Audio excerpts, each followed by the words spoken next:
Resulta fascinante pensar que uno de los textos de sabiduría más antiguos del mundo plantea una paradoja gigantesca desde sus primeras líneas. O sea, si alguien alcanza la cúspide de la perfección ética e intelectual, si dedica su vida entera a moldear su espíritu, cabría esperar que la recompensa por semejante esfuerzo fuera una especie de iluminación mística inquebrantable, o una paz interior absoluta por lo menos. Sin embargo, en el análisis detallado que tenemos sobre la mesa, los escritos de la Torá de Rashi tiene algo completamente distinto. Y es muy curioso porque aseguran que a cambio de la máxima elevación espiritual que operan los viernes por la noche y sobrara tanto grano que sería logísticamente imposible recogerlo a tiempo. Y eso es una contradicción justo que convierte este material de la Torá en una obra absoluta, de la psicología y la totalmente nos adentramos en el libro de Levítico en el capítulo 26, versículos 3 al 5, y es la parashá de Jucotai. Bienvenidos a un paseo para el alma. Y esto nos dice que en este fragmento se encuentra un fragmento antiguo de la Torá. Un buen beneficio a cambio de hacer bien las cosas. Pero el verdadero tesoro de estas páginas reside en los comentarios exegéticos clásicos que nos acompañan con Rashi. Ahí es donde está la magia. Ahí es donde la lectura se vuelve verdaderamente compleja y fascinante para quienes nos escuchan. Porque los comentaristas no se quedan en la superficie del texto, actúan casi como analíticas de forense tal cual. Y es que la primera anomalía salta a la vista en la misma cláusula de apertura.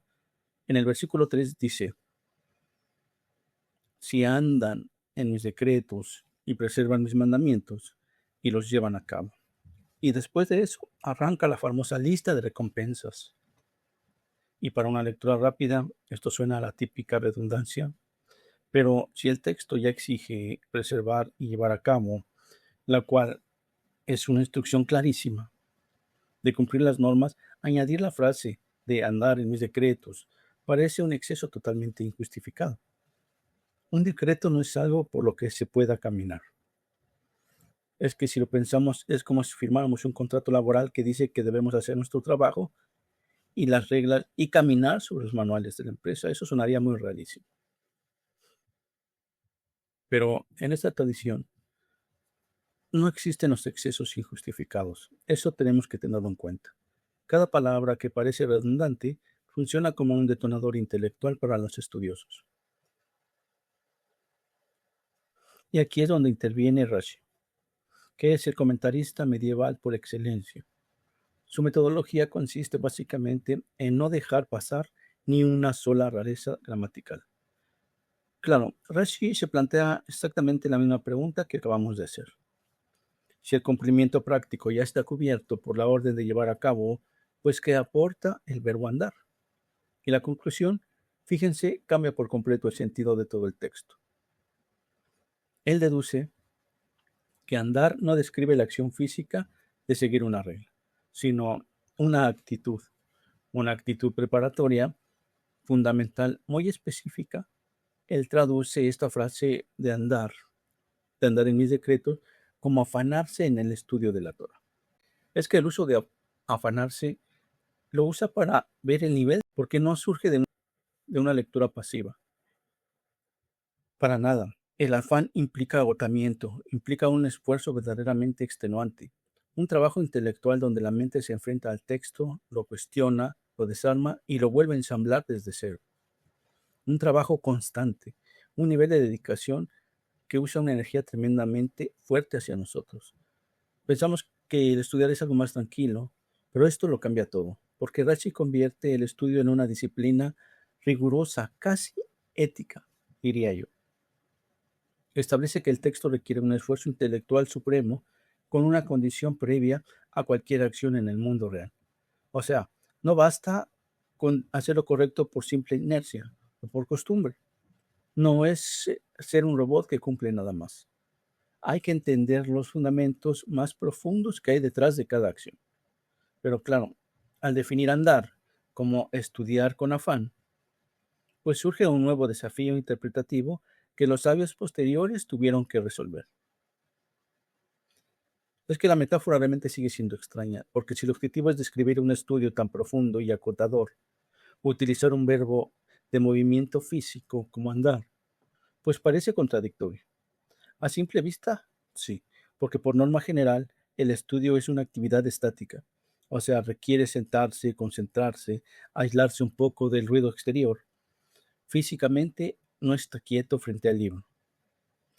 Físicamente sí, pero para reconciliar esa quietud física con el verbo andar, el material de hoy nos dice que las explicaciones de otros dos comentarios fundamentales, que son el Sifte Jajamín y el Gurariel. Este último es la obra del famosísimo Maharal de Praga. Y lo que exponen ambos es que el verdadero aprendizaje, en su forma más pura, pues jamás es un estado fijo. Se elige la palabra andar, precisamente porque el estudio profundo requiere un movimiento mental constante, una especie de dialéctica interesante. Es como el método socrático de llevar todo al extremo. La mente tiene que ir de un aprendizaje a otro, tomar opiniones, buscar algunos ángulos muertos de cada idea y sobre todo duplica progreso. El Maral de Praga subraya que caminar significa abandonar un punto de partida para llegar a un destino nuevo. Tiene todo un sentido, pues de la misma manera, el intelecto no puede quedarse estancado en las conclusiones que consideraba válidas. Quien realmente se afana en el estudio está en un viaje constante hacia niveles de comprensión más elevados. Requiere muchísima humildad. La humildad de reconocer que el conocimiento que tienes hoy es solo un paso más en el camino y no la meta final. Ahora bien, fíjate que glorificar este avance continuo presenta un riesgo evidente. Si el ideal más alto es este movimiento mental perpetuo, debatiendo conceptos abstractos, refinando ideas, corremos el gran peligro de crear eruditos de salón, el clásico síndrome de la Torre de Marfil. O sea, mentes brillantes que acumulan un conocimiento vastísimo, pero que luego son absolutamente incapaces de interactuar con la realidad tangible. Si todo el esfuerzo se queda en el plano teórico, la verdad es que el conocimiento no transforma nada allá afuera. Ese riesgo es real, y deberíamos estar maravillados cómo este fragmento de Levítico logra neutralizar esa posibilidad en la mismísima oración inicial. Pues porque las tres cláusulas del versículo que leímos antes no son independientes. Andar, preservar y llevar a cabo forman, digamos, un ecosistema cerrado. El comentario de Guerrier comenta estos términos basándose en la naturaleza misma de la memoria y de cómo retenemos el conocimiento. Porque el concepto de preservar a menudo lo asociamos simplemente con memorizar datos para un examen y ya está. Pero aquí va muchísimo más allá de la memoria a corto plazo. Significa interiorizar la enseñanza de tal forma que pase a formar parte de tu carácter. Y la tesis del texto es muy contundente aquí. Dice que solo si el estudio se realiza con la firme intención de llevar a cabo lo aprendido, será posible interiorizarlo de verdad. O sea que la teoría sin práctica solamente es humo, básicamente. El aprendizaje teórico que busca únicamente la satisfacción intelectual sin aspirar a aplicarlo es súper frágil. Por definición está incompleto y al final termina desvaneciéndose. Visto así, es que la teoría y la práctica se necesitan mutuamente para sobrevivir.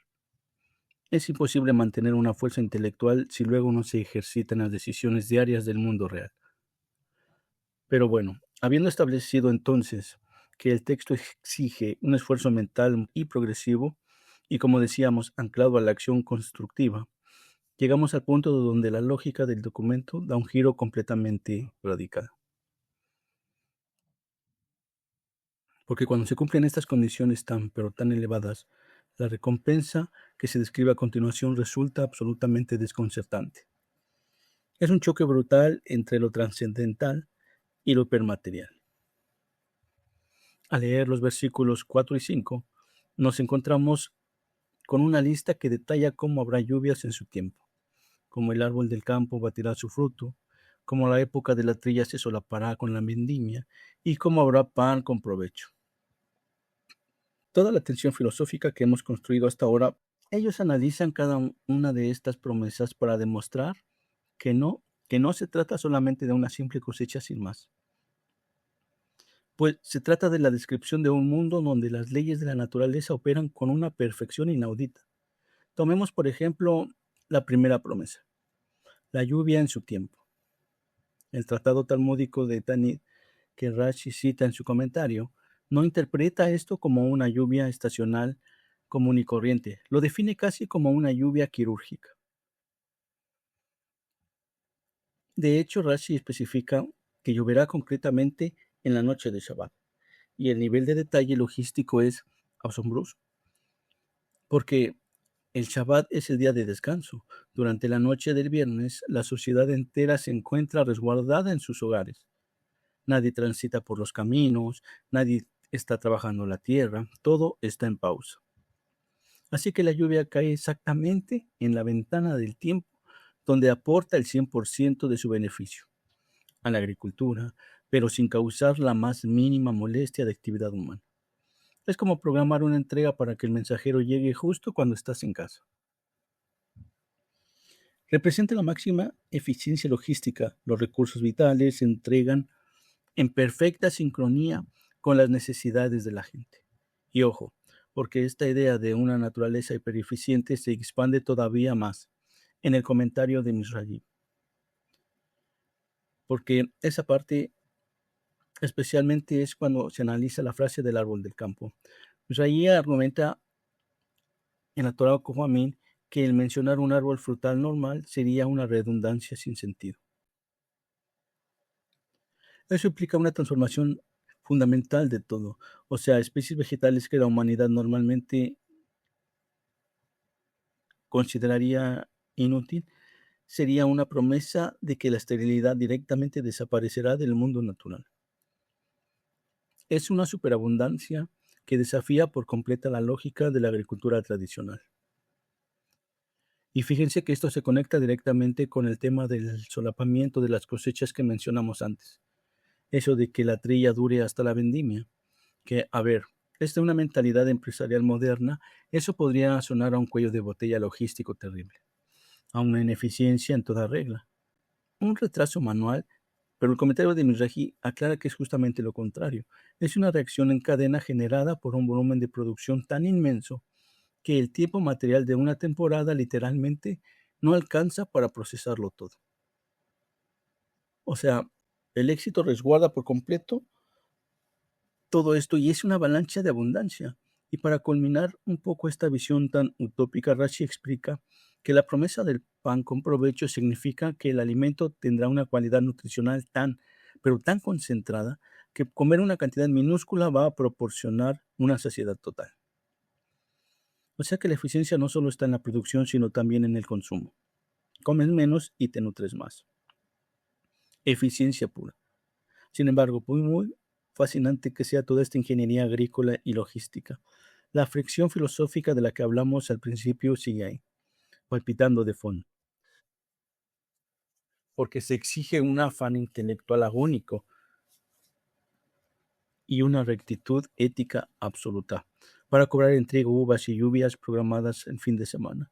Para una mente moderna e incluso antigua, parece casi frívolo recompensar el desarrollo del alma con comodidades físicas. Pero ese es exactamente el dilema central que aborda la Torah el día de hoy. Y la respuesta la encontramos en el comentario El Birja Torah, que está incluido en las notas de este texto. Y es quizá la revelación más brillante de todo este conjunto documental. Porque el Birja Torah enfrenta la pregunta: ¿por qué un texto consagrado a la elevación espiritual insiste tantísimo en recompensas materiales? Y que concluye que su primera gran conclusión es que estamos ante un sistema pedagógico de alcance masivo. O sea, requiere un nivel de decodificación. Entendamos que un texto de esta magnitud no puede hablarle solamente a la élite filosófica que se sienta a debatir con el Maharal de Praga. Tiene que ser comprensible y sobre todo para cualquier persona independientemente de su nivel de comprensión o de las preocupaciones inmediatas que tienen a su día a día. Pensemos que si la promesa se expresara únicamente en términos de perfección del alma o trascendencia espiritual, carecería de sentido para alguien cuya preocupación diaria es si va a tener suficiente alimento para sobrevivir a todo invierno. Sería hablarle en otro idioma. Por lo tanto, el texto utiliza de suma magistral un lenguaje de material tangible que funciona de manera universal. Para el individuo que está enfocado en la supervivencia más básica, la promesa de lluvia es un motivo súper claro y muy directo que actúa como un espejo. Pero para el erudito que ya está inmerso en ese mundo intelectual que hablamos, todas estas descripciones de lluvia quirúrgica y árboles silvestres fructíferos se codifican automáticamente como, como grandes metáforas de una abundancia espiritual inamarcada. Es una estructura literaria que crece y se hace muchísimo más compleja a medida que el lector va desarrollando su propia capacidad de comprensión. Esa dualidad pedagógica nos debería de parecer fascinante, pero esperemos porque el comentario todavía tiene una segunda capa, que es la que resuelve por completo la fricción filosófica inicial. Argumenta que la lectura material de estas promesas no es solo una mera ilusión infantil para los no iniciados. El bienestar físico tiene un propósito real y tangible en este mundo. La meta final sigue siendo, obviamente, la perfección ética e intelectual, un estado pleno, que dentro de esta teología se cristaliza en lo que se denomina como el mundo venidero. El objetivo no es acumular riqueza material por el simple hecho de atesorarla. O sea, no es hacerse rico así sin más. Si el gran logro es espiritual, entendamos que la abundancia material opera como la infraestructura indispensable para poder alcanzarlo. Es que es imposible no trazar un paralelismo con teorías muchísimo más recientes sobre el desarrollo humano. Pensemos en las famosas jerarquías de necesidades psicológicas como la de Maslow. Si las necesidades fisiológicas de supervivencia y de seguridad no están cubiertas primero, la mente humana simplemente no dispone del ancho de banda necesario para buscar la autorrealización o ponerse a estudiar conocimiento filosófico. Es un análisis que deberíamos de tener muy preciso porque la preocupación constante por sobrevivir agota todos los recursos cognitivos. O sea, si tienes que mirar al cielo cada día temiendo una sequía o andar calculando si los hilos de grano van a desistir hasta la próxima siembra, pues no te queda energía ni ninguna para poder afanarte a un estudio. No hay cabeza para estudiar si ruge el estómago. Tal cual, por consiguiente, la recompensa material que se describe en el texto no es el final a sí mismo, es la herramienta alientadora. Lo físico sostiene a lo espiritual.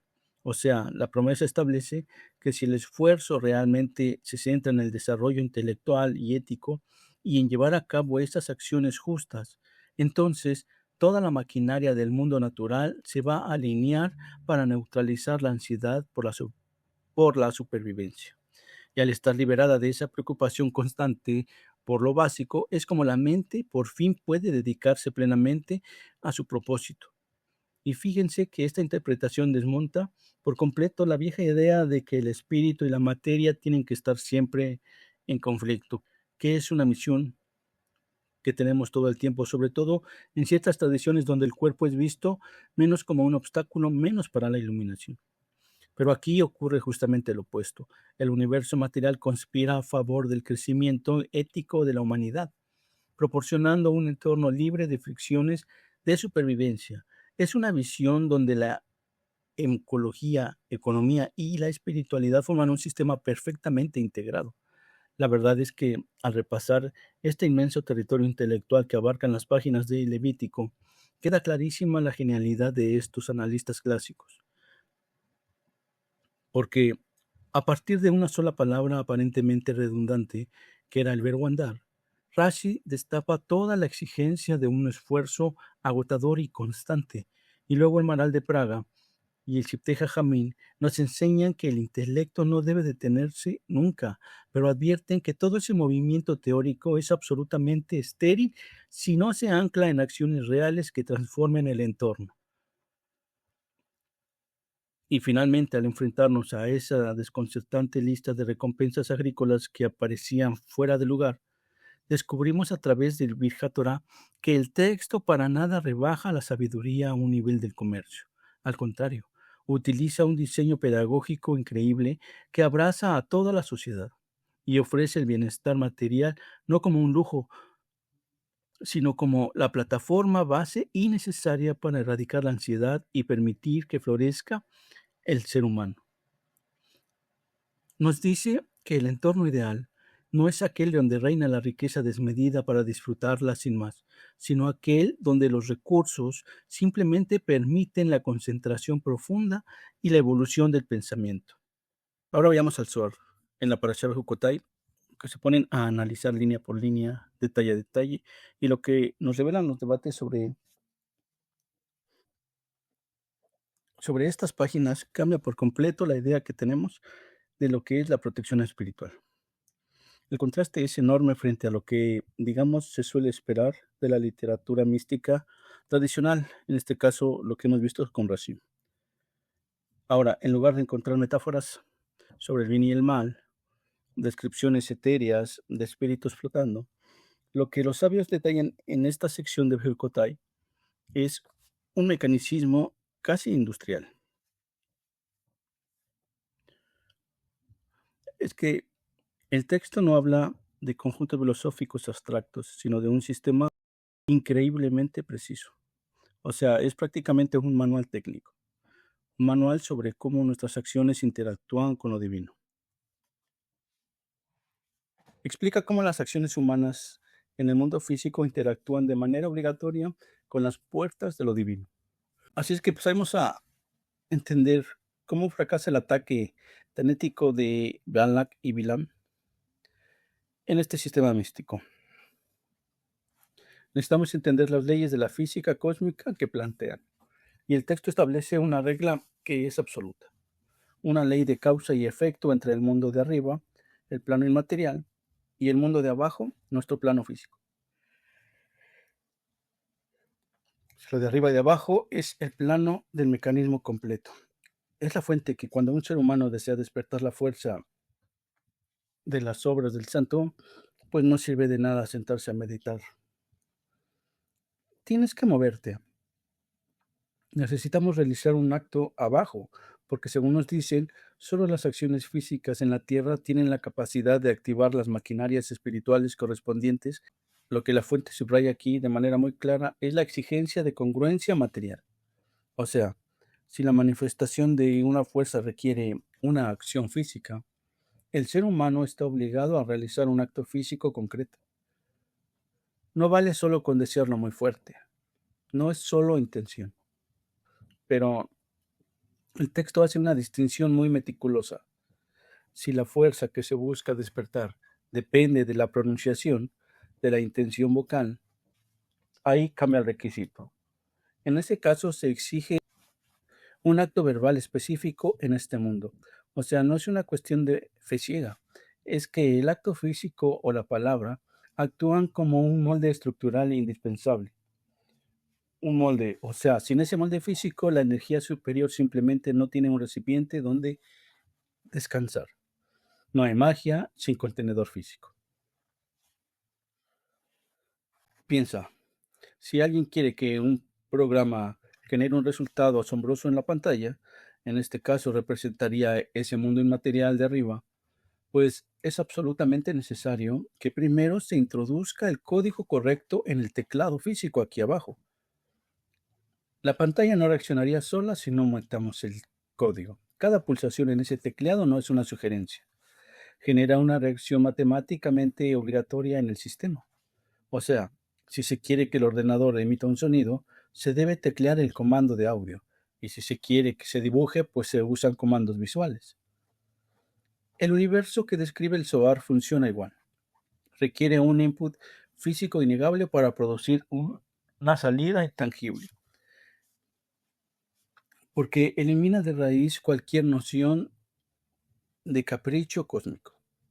El texto de Jukotai consiste en que las fuerzas despertadas por nuestras acciones no caen del cielo por accidente, o sea, el universo no improvisa. Ya sea un espíritu de impureza o uno de santidad, ambos descienden como en una respuesta mecánica, casi como una ley termodinámica a lo que se articula en el mundo físico. Si la entrada está bien ejecutada, el programa se ejecuta. Pero esto nos lleva directamente a entender por qué los antagonistas de nuestro relato eran tan temibles. No eran simplemente personas malvadas sin más, eran eruditos de lo suyo. Eran los ingenieros más avanzados de su época en la comprensión de este código fuente. Entonces, hablemos de estos dos hackers del mundo antiguo, porque sus perfiles son la verdad fascinante. Por un lado tenemos a Balak, el rey de Moab, un personaje muy potente en las fuentes. Es que la fuente no duda en reconocer su inmenso talento. Lo describe como el sabio y hechicero más grande en sus actos en esa época. Era el gran maestro de la manipulación en la materia, el experto en el acto físico. Pero por otro lado entra en escena Bilam, el hijo de Beor, y a este el texto lo señala como el hechicero más poderoso del mundo, pero por el poder de su boca, de sus encantamientos. Son dos perfiles de poder completamente distintos, pero complementarios, totalmente, y esa distinción es el núcleo del problema que se avecina. Balak dominaba la disciplina de la adivinación, y el texto aclara que la adivinación depende, y cito de nuevo, de acciones y observaciones. Requería manipular objetos físicos de maneras muy precisas, realizar altares, observar minuciosamente los patrones naturales, sacrificar animales bajo configuraciones geométricas estrictas. Era un empirismo oscuro, pero Bilam operaba en una frecuencia totalmente distinta. Su especialidad era el encantamiento. El encantamiento prescinde de la materia y se concentra en la vibración de la palabra y, crucialmente, en el tiempo. Las fuentes apuntan a que Bilam sabía identificar la brecha temporal exacta, esa fracción de segundo de vulnerabilidad. Buscaba ese hueco en el sistema para insertar sus maldiciones y que tuvieran pues un efecto destructivo totalmente. Pero, a ver, aquí hay algo que no nos cuadra, debemos aclararlo. Si Balak ya era considerado un hechicero supremo en el ámbito de las acciones, o sea, el mayor experto del mundo en manipular la materia para forzar resultados arriba, ¿para qué necesitaba buscar a Bilam? Es que si ya eres el mejor en lo que haces y encima tienes un ejército de recursos ilimitados porque eres rey, llamar a un aliado externo para admitir una debilidad. ¿Por qué tener a alguien más? Porque Balak era listo y comprendía los límites de sus posibilidades en la causa y el efecto. Él sabía que sus altares y sacrificios podían generar un daño inmenso, sí, pero se quedaban cortos para lograr la aniquilación absoluta de una nación que estaba protegida espiritualmente. Se dio cuenta de que necesitaba infectar también lo de aquí abajo, necesitaba la hechicería de la palabra. La estrategia de unir fuerzas con Bilam era un intento de hackear el sistema desde ambos frentes simultáneamente. O sea, presentar el acto físico perfecto abajo, combinado en el mismo milisegundo con la palabra perfecta abajo, su objetivo era forzar al universo a colapsar sobre el pueblo de Israel. No querían dejar ninguna vía de escape. Es una pesadilla definitiva para cualquiera. Están intentando ejecutar un ataque sincronizado en todos los niveles posibles de la humanidad. Y aquí es donde llegamos al clímax de los textos sagrados del Zohar. Porque este equipo imparable, con el ataque más sofisticado jamás diseñado en la antigüedad, avanza contra el pueblo de Israel y fracasa de una manera espectacular. Un fracaso estrepitoso. La fuente cita el bíblico en Números el capítulo 23, donde se declara lo siguiente. Cito, porque en Jacob no hay agüero ni adivinación en Israel. Es decir, todo ese arsenal mágico simplemente rebotó. Rebotó por completo. Pero, a ver, ¿cómo se defiende a alguien de un ataque que atenta contra las propias leyes físicas y espirituales del universo? Parecería imposible. Pero el giro brillante del Zohar es explicar que la defensa en realidad no consistió en un contraataque. O sea, el pueblo de Israel no contrató a sus propios hechiceros para neutralizar la magia oscura. No se pusieron a lanzar hechizos de vuelta. No, los protegió porque les agrada y punto final. En un texto religioso antiguo. Pero en lugar de eso, entra en un detalle que es muy impresionante. Analiza elementos físicos como los sacrificios diarios, pero sobre todo dedica una atención enorme a un elemento que parece casi tal vez secundario o decorativo, el incienso de especies. El Zohar afirma categóricamente que este incienso mitiga todo tipo de ira, arriba y abajo.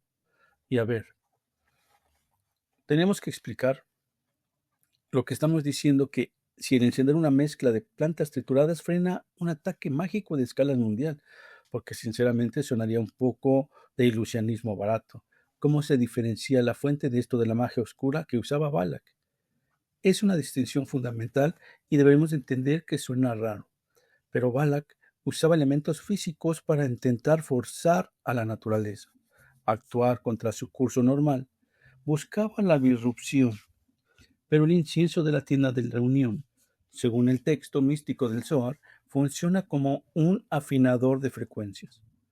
No era simplemente para que el lugar oliera bien o para crear ambiente. O sea, tenía una función estructural. Las proporciones exactas de esas especies particulares, al ser quemadas bajo la intención correcta y en el momento indicado, generaban una densidad espiritual específica, una densidad. Piénsalo en términos físicos. Dos objetos no pueden ocupar el mismo espacio al mismo tiempo, ¿o sí? Sería imposible. Pues en términos espirituales, según el Zohar, la frecuencia de pureza y ese aroma constante de santidad saturaban tanto el ambiente que físicamente no dejaban espacio para que la ira o el espíritu de impureza invocado por Bilam pudiera penetrar. O sea, no levantaron un escudo dramático de energía lleno de luces como en las películas, sino que funcionaba como un sistema de circuito cerrado, una forma perfecta de poder entenderlo, un circuito cerrado impenetrable. Volviendo a la tecnología, es como intentar introducir un virus informático a un ordenador que está completamente desconectado de la red y que además está funcionando perfectamente con su propia red interna. Y claro, el hacker se volvería loco porque no encontraría ninguna entrada. Si el sistema interno no tiene fisuras y procesa sus propias rutinas sin interrupciones, pues el virus externo, por muy sofisticado que sea, no tendría por dónde entrar. La constancia de sus actos físicos, el altar, el incienso, el mantenimiento del arca, todo eso generaba una coherencia tan masiva que neutralizaba el ataque por saturación de pureza. La constancia aquí es clave, constancia. El texto hace muchísimo hincapié en que era una rutina estricta. El sumo sacerdote operaba diariamente. Esa acumulación de acciones repetidas atrajo el espíritu de santidad desde lo alto y, digamos, lo ancló a la tierra, un anclaje físico real. Y Bilam, al enfrentarse a este ecosistema cerrado, pues se dio cuenta de que su famosa magia de palabras era simplemente inútil. De hecho, el propio Bilam se ve obligado a reconocer el fracaso de su técnica. Hay una cita donde lo admite abiertamente. Él mismo exclama, lo que ha hecho Dios no ha movido iniquidad en Jacob. O sea, no encontró ninguna grieta. Lo que Bilam está admitiendo ahí como experto en encontrar fallos es que ha estado buscando grietas de iniquidad, errores en el sistema del pueblo de Israel para insertar su maldición y simplemente no encontró ninguna. La consistencia interna del pueblo era absoluta, total y absolutamente pura. Y eso da un triunfo completo de la manipulación. Esto es más fuerte que cualquier ataque externo. Es una lección de resiliencia fascinante. Pero bueno, como suele pasar al leer el Zohar, la victoria rara vez es el final de la historia. Y aquí viene un giro bastante oscuro. El texto da un salto importante aquí, un salto temporal drástico. nos lleva al libro del profeta Miqueas, donde el Eterno le lanza al pueblo una frase que si la leemos con detenimiento resulta bastante escalofriante. Les exige que recuerden lo que pasó y cita: acuérdate ahora qué pensó Balac y qué le respondió Bilam, desde Sittim hasta Gilgal.